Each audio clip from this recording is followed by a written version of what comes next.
ताज़ा तरीन ख़बरों, तज्ज़ियों और तबसरों के साथ मैं हूँ अरशद अज़ीज़ मलिक। अस्सलाम वालेकुम नाज़रीन, उम्मीद है आप खैरियत से होंगे। आज का व्लॉग इस्लामाबाद के हवाले से है। तहरीक इंसाफ के काफ़िले इस्लामाबाद पहुँच चुके हैं। इस्लामाबाद मैदान जंग बना हुआ है। शदीद शेलिंग और लाठीचार्ज भी हो रहा है और झड़पें जारी हैं। इस्लामाबाद के तकरीबन तमाम इलाकों में इस वक्त कारकुनों की बड़ी तादाद मौजूद है। दूसरी जानिब पुलिस की जानिब से भी रद्द-ए-अमल आ रहा है और शदीद शेलिंग की जारी है।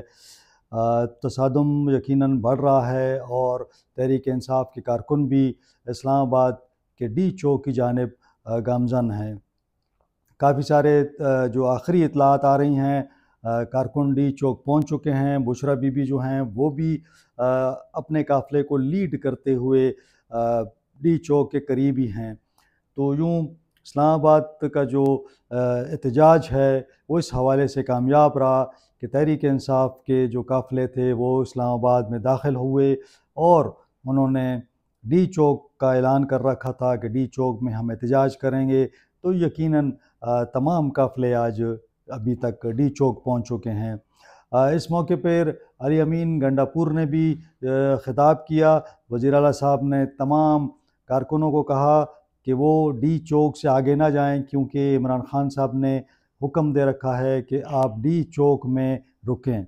डी चौक के अंदर एहतजाज करेंगे और जब तक हमारे मुतालबात मंजूर नहीं होते ये एहतजाज जारी रहेगा। लेकिन चूँकि हमारे रहबर, हमारे रहनुमा ने ये कहा है कि आप लोग डी चौक क्रॉस नहीं करेंगे, लिहाजा कोई भी कारकुन जो है इससे आगे ना जाए।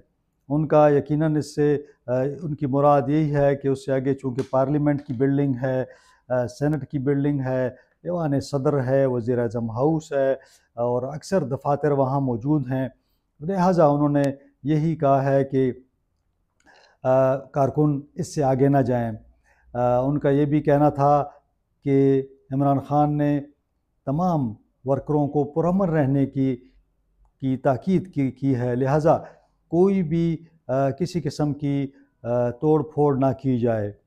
अब यहाँ पे सूरत हाल जो है इंतहाई गंभीर है और इस्लामाबाद के अंदर इस वक्त सूरत हाल इंतहाई कशीदा है। एक जानिब आंसू गैस की शेलिंग है, दूसरी जानिब वर्कर्स आगे बढ़ रहे हैं और आज की जो एक बदकिस्मत ख़बर है वो इस हवाले से भी है कि इसमें 4 रेंजर्स के एहलकार शहीद हो चुके हैं अभी तक।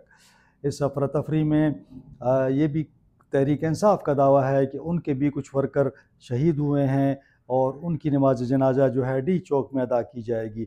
इस हवाले से कोई कन्फर्म इतलात नहीं है, लेकिन सूरत हाल बड़ी गंभीर होती जा रही है और हम ये कुछ इतलात ऐसी भी आई हैं जो अभी कन्फर्म नहीं है। ये कुछ ज़राई की इतलात हैं कि हुकूमत इस्लामाबाद में कर्फ्यू नाफिज करने पर भी गौर कर रही है। हालात अगर कंट्रोल से बाहर होते हैं, फ़ौज को ऑलरेडी तलब कर रखा है और फ़ौज आर्टिकल 245 के तहत इस्लामाबाद में मौजूद है और हुकूमत के पास ये ऑप्शन मौजूद है कि वो कर्फ्यू नाफिज कर दे। साथ साथ बाज़ ज़राए जो हैं वो एमरजेंसी के नफाज की इतलात भी दे रहे हैं। ताहम अभी तक हुकूमत इस पर सोच विचार कर रही है कि हालात अगर बिगड़ते हैं, हालात ख़राब होते हैं, कोई खून खराबा ज़्यादा होता है, तो उस सूरत में मुल्क में एमरजेंसी के नफाज पर भी गौर हो रहा है। अगर मुल्क में एमरजेंसी नाफिज होती है तो यकीनन खैबर पख्तूनख्वा में फिर गवर्नर राज नाफिज कर दिया जाएगा। गवर्नर राज नाफिज करने की सूरत में इस्लामाबाद में भी वर्करों की गिरफ्तारियाँ होंगी और जब वो वापस आएंगे तो खैबर पख्तूनख्वा के अंदर भी उनकी गिरफ्तारियाँ होंगी। ताम अभी भी आखिरी जो कोशिश हो रही है और वो हुकूमत करना चाह रही है, वो इमरान खान साहब को कायल करने की कोशिश की जा रही है कि वो इस तमाम सूरत हाल को रोकें और एक मकाम पर एहतजाज करने के बाद वो चले जाएं। आज अली अमीन गंडापुर ने क्या कहा, आइए आपको सुनाते हैं।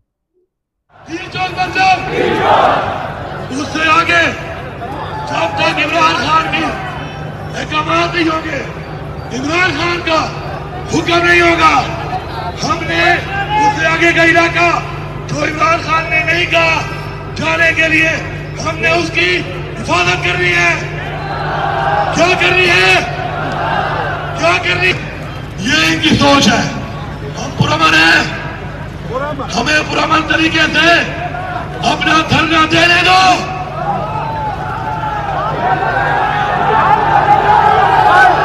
नारे तकबीर, नारे तकबीर, अल्लाहू अकबर, नारे इजाजत, नारे हैदरी, सुन लो, जहां से जो चला है वहां से फसाइयां शुरू है। शर्म करो, ये हमारा मुल्क है। इस मुल्क को आजाद कराने के लिए हमारे आबाओ अजदाद ने कुर्बानियां दी है। किसी का बाप भी इस मुल्क में हमारे ऊपर गलत निजाम मुसल्लत नहीं कर सकता। तैयार हो, तैयार हो, लड़ोगे, लड़ोगे, दंगे की चोट में लोगे, की चोट में लोगे।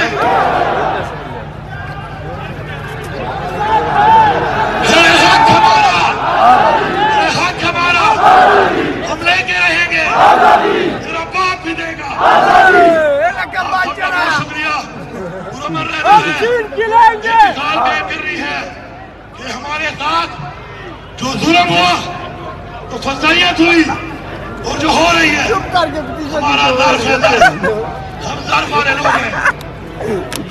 कि बुशरा बीबी ने भी खिताब किया, तो आइए सुनते हैं बुशरा बीबी ने क्या कहा।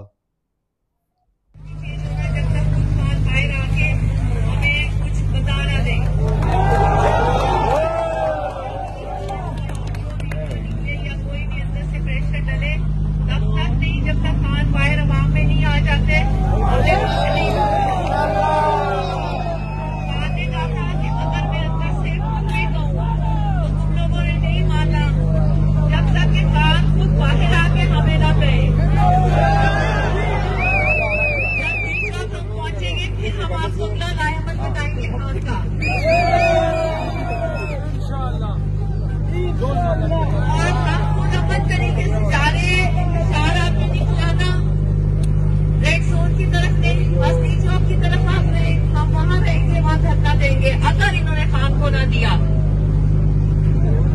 इंशाल्लाह और पुरअमन तरीके से जाए, और जो इंतजामिया है वो भी पुरअमन रहे, हमारे बच्चों, हमारे बड़ों को, हमारे भाइयों को कुछ ना करें, क्योंकि हमें उम्मीद है कि सब इनका ख्याल करें। जो बातचीत हो रही है वो इमरान खान साहब के साथ हुकूमत की अभी भी एक वफ्द को भिजवाया गया है ताकि वो उनको सूरत हाल से आगाह करे, इस्लामाबाद में जो झड़पें हो रही हैं। लेकिन साथ साथ वज़ीर दाखिला जो हैं मोहसिन नकवी, उन्होंने भी मीडिया से बातचीत की है। उन्होंने कहा है कि कोई क़ुव्वत ये मुज़ाकरात कामयाब नहीं होने दे रही। उनकी मुराद बुशरा बीबी हैं। उनका ये भी कहना है कि कोई किसी ने पार्टी को टेक ओवर कर रखा है और इमरान खान की बात भी नहीं मानी जा रही।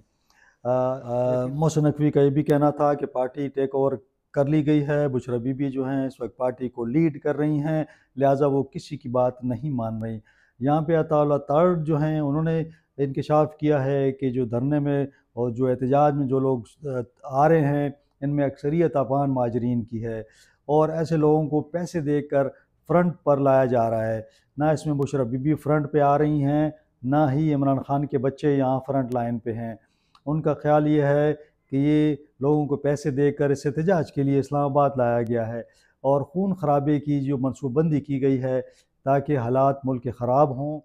बुशरा बीबी के हवाले से ये बात की जाती है कि उन्होंने पार्टी को टेक ओवर कर लिया है, तो पाकिस्तान में ये पहला मौका नहीं है कि कोई ख़ातून अपने शोहर की रिहाई के लिए जद्दोजहद कर रही है।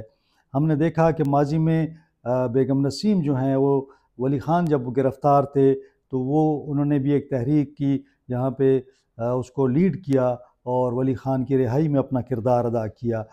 यकीनन ये मार्शल लॉ का दौर था। दूसरी ख़ातून हमने देखा कि वो नुसरत भट्टो थीं। जब पाकिस्तान में मार्शल लॉ लगा और भट्टो को, जुल्फ़िकार अली भट्टो को गिरफ़्तार किया गया, तो नुसरत भट्टो ने उनकी रिहाई के लिए अपना किरदार अदा किया।